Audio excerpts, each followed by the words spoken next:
Oh man, we're almost done with this place. At least in building requirements. Yeah. I mean, the last Oh man, thing I love Block 2, the sequel to Block.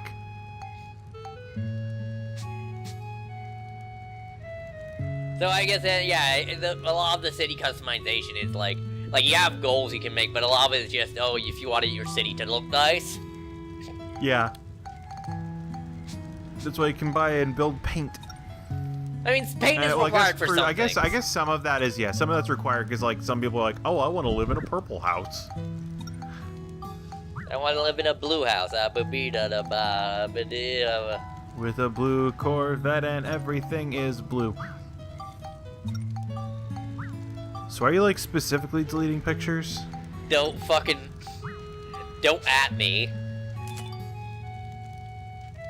Oh man, we got the idea of rock. You know, this good... Prior to this, nobody has had the idea. Look, no one has thought, what if we incorporate natural designs into our work? This is why we are working with the postmodernism right here. Listen, I love Sissel and Arlie. Max, way of the future. That's a deep cut to an MTV show from the 90s. Yeah. Remember Sissel and Ollie? No. They came back briefly at doing a video game thing, but like they were like the original thing was they were a thing on MTV that were sock puppets that was tentatively about music. The same say that like their comeback was tentatively about video games. It was mostly two sock puppets. Yeah, I mean, I didn't have cable growing up, so I didn't know anything I didn't know about it this. either. I just followed a person who posted a bunch of it. Gotcha. Man, we have a lot of paint. Yeah. Or a lot of buckets of color. Yeah, it's good eating. Paint? You mean wall candy? Like it's got all those important minerals like lead. And titanium. Also, apparently the Mad Hatter came up from like people who'd wear like radium hats or something. Yeah, it was from the beaver pelt hats. They were made with mercury for some reason. Okay, I knew it was one of those chemicals you don't want anywhere near you. Yeah, and so that's allegedly where the phrase "mad as a hatter" comes from. And yeah, there was these beaver pelt like hats. I don't know why mercury was involved in the process. It's the thing you use to smooth out the inside, really, more than anything else. Also, medical reasons. People thought mercury was good for you. Remember? Yeah, well, it was a part of laudanum, I think, which laudanum was like opium and mercury and some other stuff. I'd like to come here and talk to you about this new wonder material that we want to build everything out of. It never burns down. The miracle of asbestos. That also reminds me how like cocaine was originally like I think supposed to be a cure for heroin. I know heroin was supposed to be a less addictive form of opium. Oh no, maybe that's much. what I'm getting those two confused because cocaine Because was they're like, oh yeah, it's less effective as a painkiller, so that means it'll be less addictive, right? Coca-Cola actually had cocaine in it. Cocaine. I was getting those two mixed up. Cocaine was the one that was originally a psychological thing, Yeah. and Freud used to swear by it. And then like when like medical tests out, he did the actual stuff that's important to psychology nowadays. Yeah. Like that hasn't aged the best, but you know, like let's not blame Aristotle for thinking there were only 4 elements. He laid the groundwork that somebody else built on a lot better. Well, him and John. Yeah. Which are two, like, I think two psychological skills that are still very different from what the original of those two guys were doing. Yeah, well, Jung had the whole collective unconscious thing as well. Also, I just realized that I somehow in all of these I've never noticed that a dungeon is called a floor episode. Yeah. Also, Matt, you're leaving out the most important part of Jung. Very good. He has the shadow, the true self. My persona.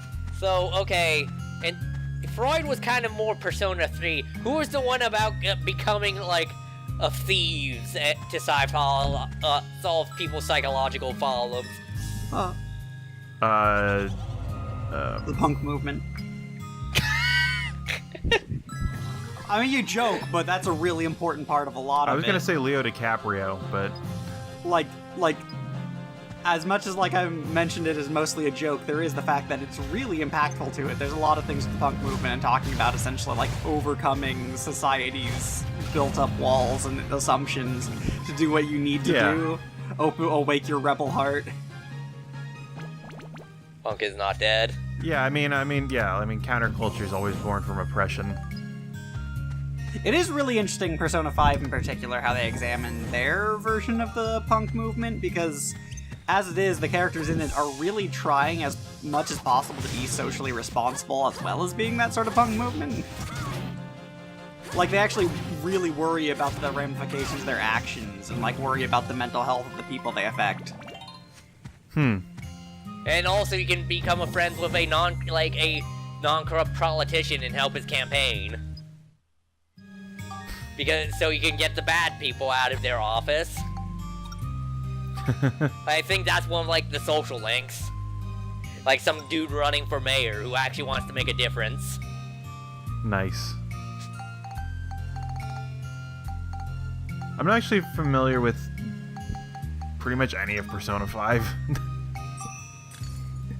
It's I really know good, the and if I had a memes. capture card, I'd probably be willing to let's play it. It's pretty good. It's really long though. Yeah, it would be like a 90-part Let's Play. Sega, next All-Star Racing game. Put in Morgana as a car. You good? I'm sorry, I meant put Morgana as a car. God damn it. Charlie, Twitter Elemental, here to demand things of you. Yeah, get on that, Sega.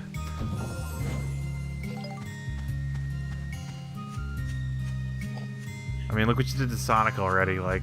Yeah, Sonic's back, go all the baby! Woo! Werehog, you howl.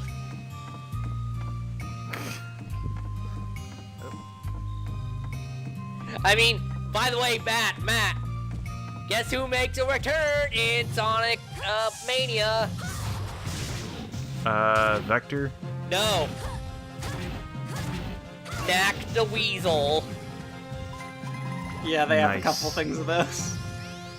He's no Bean the Dynamite, but I'll take it. Big Bean's in it too. I didn't think... Nice. I mean, unless he showed up at a different time, not in that same boss fight. In the Magician 2 can turn into Bean, Fang, Knack, and like two other obscure Sonic characters. Yeah, it's not Bean, though. He doesn't turn into Bean. I forget, like, what all of them were, but I definitely know there wasn't Bean. I mean, Knack the Weasel is basically Fang the Sniper. So...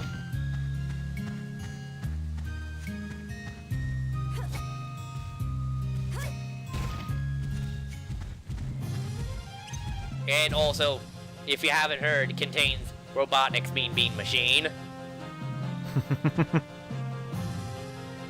Which would... I didn't realize, like, I had never seen that game until recently, and I didn't realize it's just Puyo Puyo. Yeah. It's I was like, a I little think bit it's a different different, name. but it's pretty close. Yeah, it's kind of like basic Puyo Puyo, where the more recent ones have like a lot of different things. Mostly because, you know, the reference, and also they want to make it easy, so, you know, someone who's wanting to play Sonic isn't just gonna come in and get their ass kicked by Robotnik and his Bean Machine. So they have to... Oh, hey, so we can absorb Yeah. stuff. Cool. Because we Why got... did we just get this tutorial now? Because I put the absorb coin on it, and it's the first time I absorbed something. Ah, okay.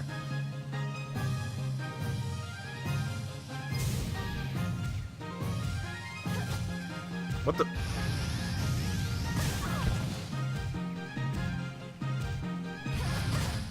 How are you picking up nothing? Because I'm pressing the pickup button. I really thought pickup would be contextual. Nope, it's a command entry. It's guard plus basic attack, I believe.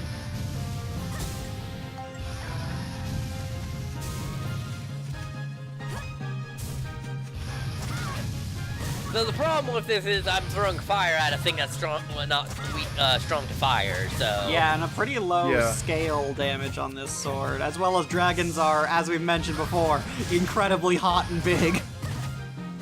Yeah, no, there's a super bearish far hunk, dragons. if you would. Yeah, no, Kimono Bara. Yeah, Ride Pod is easily the best thing to fight dragons with. I also just noticed he's got the tiny little wings. They're not tiny, They're regular-sized moderate wings. He's just too buff for them.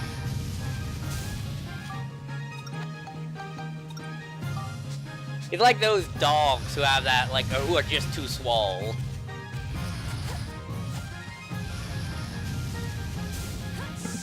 Talking about the, like, Adult Swim Look, thing. man, it's fine. He does a lot of workouts. He just skipped wing day. Did you just get frozen? Yeah. Yeah, he got paralyzed. Rip. And destroyed. So what Adult Swim thing? I'm trying to remember what it's called. And then It's just like this immediately workout smack down program because for it's like a dogs. truck. Was like it on infomercials or something? Yeah, it was infomercials, yeah. It was this, like, dog workout program where the dogs got, like, really buff and then turned into people. I mean, yeah, that's what happens when the dog gets too buff. That's evolution, Matt. Have you ever played a Pokemon game? No, I know now. I understand the truth. You know, we joke here, but that was actually one of the theories of evolution before Darwin came along, is that if you work on a part of your body so much enough, it'll get, like, that ostriches have long necks because they kept upgrading their This particular neck. one was the giraffe one, actually, I remember. Yeah. Which, I forget the name of that man, but he was really laughed out of the community once they started figuring things out more properly. Yeah. But there was an interesting thing that wasn't exactly correct with him, but there's a little more veracity to what we originally thought of that due to things such as epigenetics. It gets into really some interesting theories about evolution. Like, there are actions that at least, like, certain species can take in their lifetime to directly affect the children they will give birth to. Particularly seeable in agouti mice. It's really interesting. I suggest anyone who's curious should just look up epigenetics. It's actually a fascinating subject.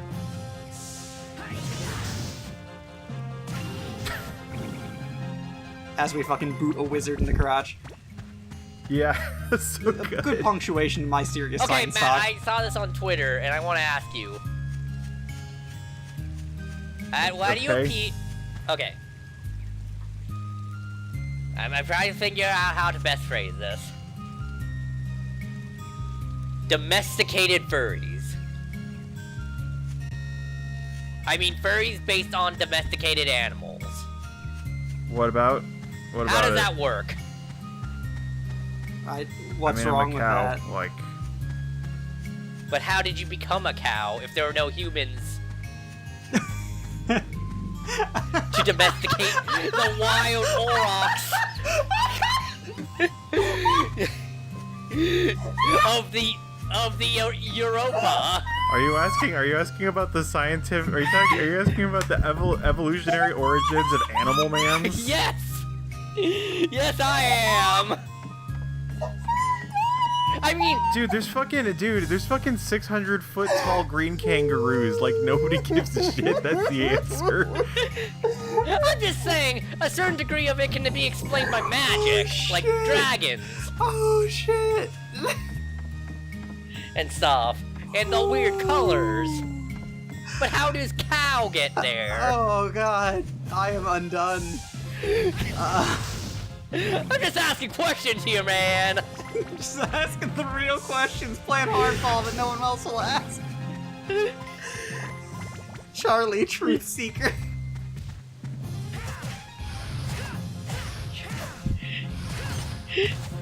Oh, that's interesting. I guess dragons must have a lot of, must count as being, forget the term, whatever Smash is strong against, essentially, a shielded enemy. Because the wrench is hitting it like a truck. The answer to that is probably the MTS3K. What? It's just a show, I should really just relax. I mean, yeah, that was the thing I said with 300-foot-tall kangaroos. Yeah, well, first of all, how does the square law apply to that? It should collapse under its own weight! Takes care of you guys. Yeah. The inverse square law makes macros not make sense. How do all these things work in scale? What about my ant furries?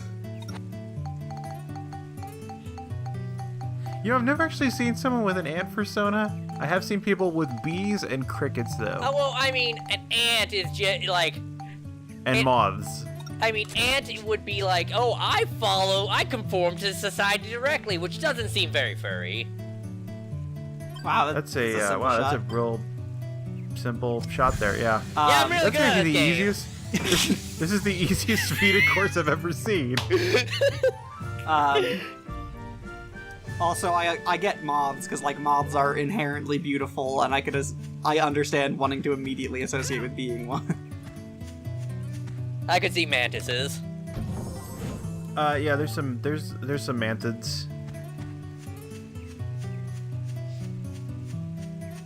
Not like I would know anyone who would be into that, potentially. In fact, the person with the bee sona actually raises mantises. I mean, yeah. Really? I didn't know that Jerry Seinfeld raised mantises. No, Jerry's just more into like micro, but he just wanted to make it work in context and isn't in the idea of tiny people. I don't know. He put a lot of thought into the idea of the honey industry. Listen, it's all a deep a socialist commentary. Jerry Seinfeld just understands the workers' paradise and wanted to get that across in a way that was understandable by the plebeians. Needed to show how to seize the means of production. And then become lazy and complacent, because that's what happens when you get reparations. Literally, that's the plot of the movie. They get all the honey they could ever need and stop pollinating flowers. And also, I think the bee fucks a woman. Yes, that's implied. Yeah. He steals Patrick Warburton. Yeah, Patrick Warburton's girlfriend. Who is the only person who is a little bit freaked out that bees are talking and, like, are trying to sue the human race and stuff. Which, to be fair, reasonable thing to be. He's a fuckwad in the movie, but that part of him's reasonable. Yeah. I like that that's, like, the opposite of his role in Seinfeld, is that he's the one in this that's actually aware of things. Speaking of Patrick Warburton also, probably his best role that he's ever had was the Netflix series of Unfortunate Events. He was so good in that. Oh, I didn't know he was in that. He is Lemony Snicket in it. He's doing narration. And he's incredibly good, because they'll do all these, like, side cuts to him explaining things, and it's really excellent. Yeah. I only knew that, like, Neil Patrick Harris was in it. Neil Patrick Harris is good. I didn't actually watch it. I didn't think he was... Okay, I'll make the disclaimer here. I didn't read the books. I read at least 4 or 5 of the books. But... Last book I read, it ends with someone getting cut in half in a log mill. Nice. Yeah, that happens. Yeah, that happens. So anyway, so I watched the movie way back, which I know, like, went through things really fast in poor order, so don't worry about the plot with those, but I did like Jim Carrey's execution of Count Olaf. Yeah, Jim Carrey was a good, like, choice. Because Olaf is this overdone actor who does wacky characters. So Neil Patrick Harris is just, like, a couple shades below that, in my opinion. He's really good, but I liked Jim Carrey's better. But when it comes to everything else, well, I guess also I liked the girl actor they had in the movie, but everything else is way better, and Patrick Warburton as Lemony Snicket is incredibly good. Nice. Like, I would watch the series just for him. Like, it's that good. He's so good every time he comes up.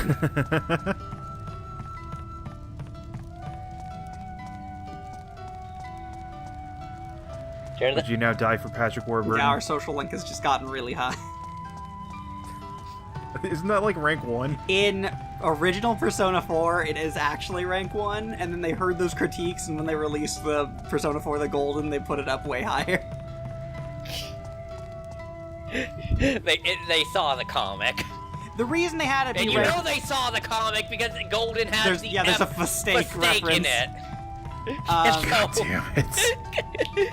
Hi, I'm Daisy was an amazing both artist and comic writer, and they still are now that they're under GGDG, and I thoroughly recommend looking up their work. In particular, they're working on Cucumber Quest now.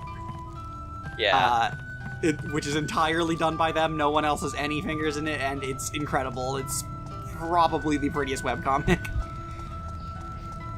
It's getting, like, new book releases soon. Yeah, everyone should check it out.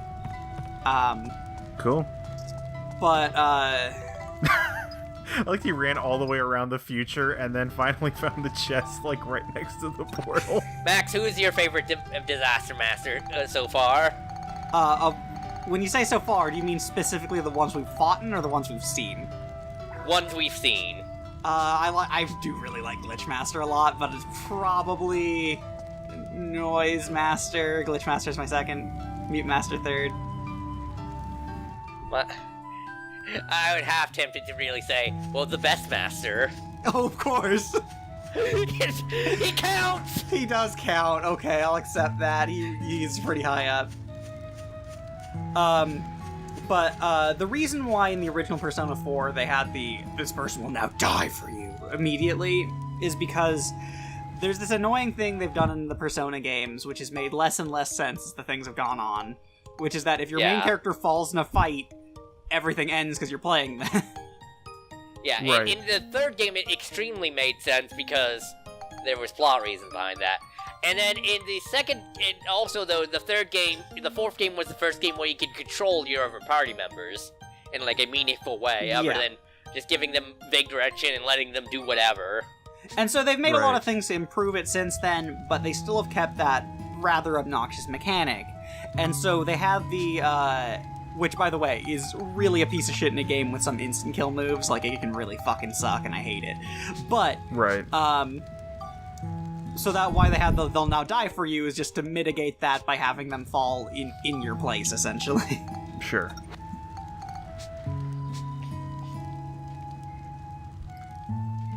I think that might even be a holdover from like the original Shin Megami Tensei games where the thing is you're just the only dude and you're controlling a bunch of demons. So it makes sense if you're the one who falls, it's game over. Because you're the leader of this train. This bunch, and we know you well. Way to cast a dark cloud over all of us. Okay, good night, Internet.